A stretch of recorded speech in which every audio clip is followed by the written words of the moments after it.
Hey y'all. So first of all, I want to thank y'all for all the referrals we received lately. We received quite a few today that have come through. But I wanted to talk about the IUL insurance policy. A lot of people have a lot of questions about that. That seems to be the first thing to come up because people hear about it, but they're not very familiar with it. We get to talking about pricing and things like that because it's totally up to you. You can get what you pay for pretty much. So IUL is more of an investment policy, not necessarily just an end of life policy, because you can use it in different ways. And we could talk about that later if you want to. Just give me a call. And we will have a sit down and talk about it.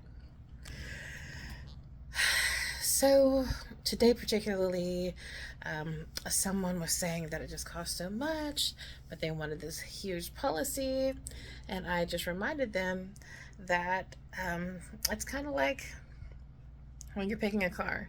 When you go to buy a car, if you go to a buy here, pay here, you're paying a couple $100s a week or whatever amount a month, and it's as is, but you have a good car and you can get from point A to point B or whatever it may be. But if you go to the dealership and you get the additional warranties, the extended warranties, the gap insurance, and all the things, the roadside assistance, just to make sure you don't have to worry about anything at all when you get on the road. And if something happens, you're covered. But you pay a little bit more for that particular type of vehicle, and that's the same with insurance. With that particular type of policy, it's a little bit more a month than just your end of life or final expense coverage. But like I said, you can do more with it. We can talk about that if you want to, but you get what you pay for.